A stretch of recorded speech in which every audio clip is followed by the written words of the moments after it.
Okay, so here's my new setup. I got that there. It's the Victron energy monitor. We're using 2.4 kilowatts from the batteries. Then we have this. This is my phone connected to. Let's see if this will focus.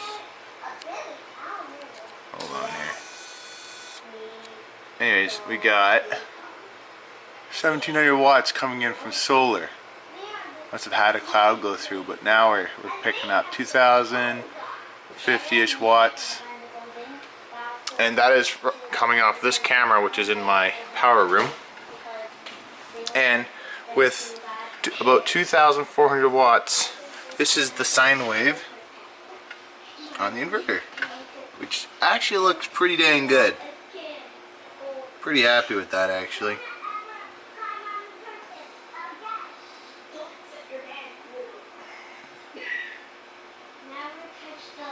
And that is going through an extension cord with plugs, so there is electrical backfeed from the air conditioners, which would be cleaner at the inverter than midway point where I'm checking it. So that's good. That means it's got some good filtering.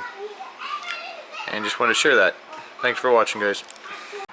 Alright guys, this is that video I was talking about. This is my work trailer. It's full of stuff. It's all messy, we have to clean it up. Here's the battery voltage and the 12 volt system. It's only 4 batteries. Yes, I am mixing a gel battery with AGM batteries. It's not going to make them last any longer. It's going to lessen the life, but that's okay because I'm abusing the crap out of them with this inverter for work. So that's our inverter right now.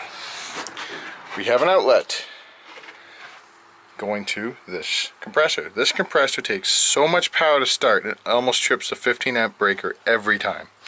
So we are going to try and run it off 3,000 watt continuous, 6,000 watt surge, and see what happens. Whoa, it started. This is the first time it's ever started off this system. Look at that. Awesome. That's huge. What are the chances they'll do it twice in a row? We'll see. This is Antrax SW3000. That is a really good inverter. As you can see, really good inverter. The batteries must be higher than last time I tried this, because last time I tried it, it didn't work. So, and we are sitting at about 90 psi. We're going to try the same thing on the 8,000 watt and see what happens. You can tell that this lets the voltage sag, which slowly starts the compressor, which is fine. Works really good because it was surging 6,000 watts. The voltage was sagging, and that's how we were able to start this generator, or this compressor, sorry. I was looking at my generator. This generator, 3,000 watt continuous, 4,000 watt starting, that won't even turn this compressor over. Not even, it barely touches it. So, and that runs skill saws, it runs all my other compressors, so that gives you an idea on what it can run. Anyways, let's get on with it. Okay, now we're in the power wall room with the 8,000 watt reliable electric inverter. This is a higher rated inverter, higher voltage. My batteries are almost dead though. It was rainy all day. It's just getting sunny out now. That's why I'm not even turning the main lights on. But these are the batteries.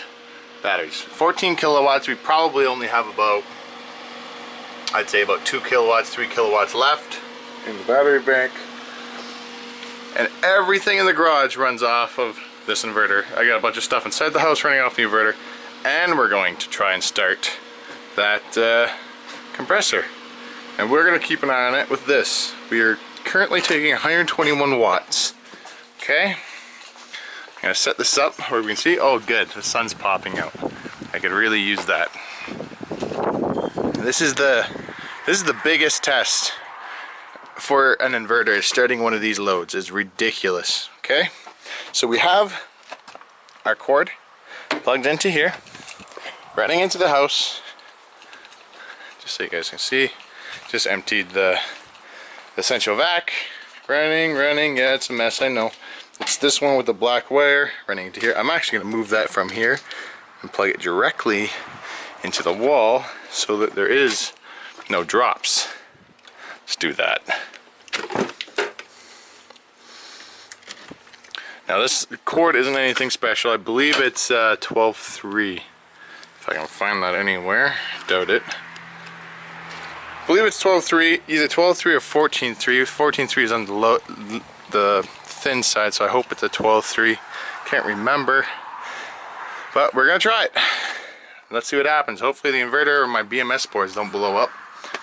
Let's see if I can hold you guys on here and turn it on at the same time. Huh, what's going on here? Am I plugged into the right one? Nope, I am not plugged into the right one. No wonder. Okay, this is the right one. Looks the same. Okay, plugging this in. Sorry about the shaky camera.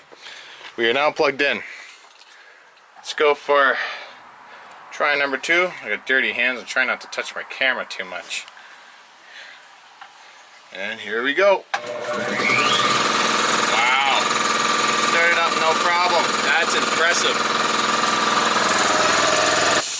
And that was a totally different type of startup. Like that one started up a lot slower, and that is a really good 12 volt inverter. But that's 12 volts, and the one we're hooked up to now is a 60 volt inverter. So here, you can listen to it yourself.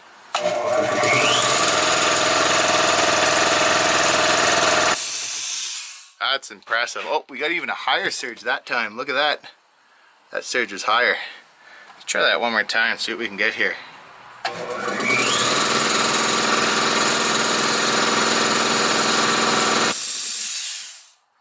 Wowee. That's pretty good.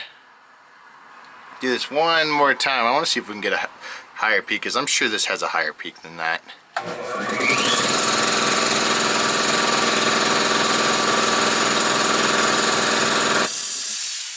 But this thing isn't able to catch it anyways. Now we're going to try that one more time just to show the difference, and that'll be it for this video. Alright, so now we're hooked up to Antrax. I can't use this app no more because this app is hooked up to my Powerwall. But we can look at the amps coming out of 12 volt bank, and you can look volts times amps equals watts. And we're going to listen to the startup and see if it's the same, if it's slower or what.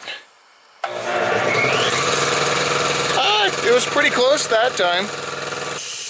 Maybe now that we got all the oil and everything moved around, it's easier to start. But it seems to be working now. Let's go back to this. I'm going to get the surge here. Wow. That DC surge is crazy, eh? 625 amps. Yep, you know you got a good inverter when. Anyways, we're gonna stop that for today. Done. That's my. I've been using this Antrax X Power, but that thing's nothing in comparison to the SW3000. So I gotta eat my words. That thing wasn't starting it the other day, but I might have had too much cabling running through or whatnot. I don't know, but it ran it just fine now. The first few starts seemed to be the hardest, but this other 8,000 watt inverter had zero problems as well.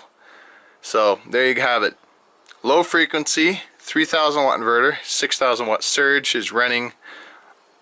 It's on par so far with the 8,000 watt, but I haven't pushed anything further than this. Maybe I'll try a window unit, a window air conditioner, and this on the 8,000 watt, where I don't think I would do that on that one, because I'm already exceeding it's kind of its maximum here. So thanks for watching, guys.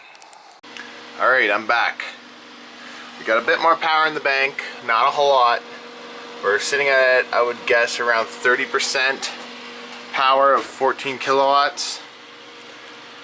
So far we've pulled a maximum of 4,600 watts, and today we're going to try and beat that max.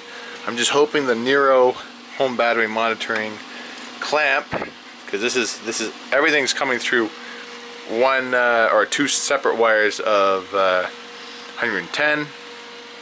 So this is a very big heater.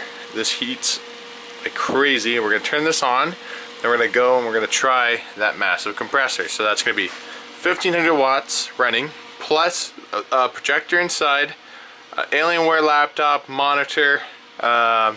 This fan is running off AC. I have a DeWalt battery being charged as well, so I want to do this quick because I don't have a lot of power to play with at the moment. So it's on stay on, as you can see. Stay on. It's heating the room. I don't want the room to get hot, so we're going to quickly go out here before it uses too much power. And here you go. We are using 1600 watts, 1650 watts. Now, I'm going to turn this on. It's plugged into the house with that same cord. We're going to see how many watts this will pull. 1, 2, 3. 6,000 watts. We went up to.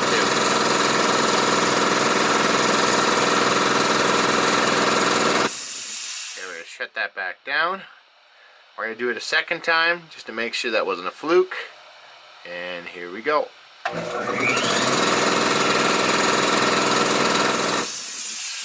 I find this thing is having a hard time catching the inrush current.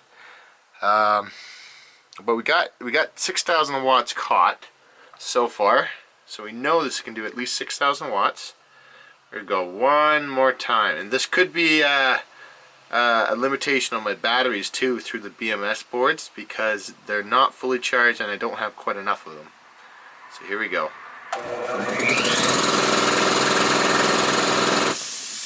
So that was 5,600 watts there. Okay. So it looks like our peak was the first one at 6,000 watts, guys. Okay, and just to show there's nothing funky going on, we got a cord coming out, and the cord goes into my plug. So it's this yellow cord. It goes in under, it's coiled, it's a big mess, but I only have one cord like this. Goes into here, and this is directly hardwired. I'll turn this light on now. Oh yeah, let's turn this off. Ooh, it's already hot in here. Holy smokes. Wow. It's hardwired right there. So that's crazy. So 6,000 watts for sure. This unit can do 6,000 watts, and that's with a large motor. They're very hard on inverters, large motors. They're what usually kills. If you're gonna kill your inverter, it's not gonna really be on a heater. It's gonna be on a motor, most likely, like a compressor, a skill saw, something like that. But I just got unnecessarily made this room nice and hot. It was already warm, but now it's hot. But all for the fun of making a YouTube video. Hope you guys like it. Tested for 6,000 watts. So this can put out the same as this for sure. I don't know how long it can, but maybe we'll do a longer test when my batteries are up. But it can for sure burst as much as this one can. 6,000 watts. This one's actually, I can't remember if it's 6,000 or a little bit less. So I'm extremely impressed, and that's at 110 volts. Pretty sure this peak is at 240 volts. So that has a bit of an advantage. I don't know if it can do 6,000 on one leg. I'm pretty sure it can't. So this thing would actually have more power at 110 volts, which is awesome. The fans have not even turned on. I have this fan always blowing through. This is the input side, this is the output side. The thermal sensor is on this side. So I thought, hey, let's put a fan just running through this side just to keep this side always cool. You'll never have problems that way. I might actually rewire this fan. We'll see. But I have had zero issues with this so far. I am loving it. So far, it's a good purchase. And as you can see, you can run a crap ton. 6,000 watts on an 8,000 watt inverter so far, guys. And we'll slowly push it. I gotta add more. I wonder if these even got warm. They did not. That's surprising. I would have thought they would have for sure got warm. Maybe I didn't do the test long enough for them to get warm. But yeah, everything's nice and cool. That's good. Awesome. Success. And I'm going to shut the lights off in here so I can continue to get this 400 watts into my battery bank. Help recoup what I just wasted. Thanks for watching, guys. Hit the like button. Helps a lot.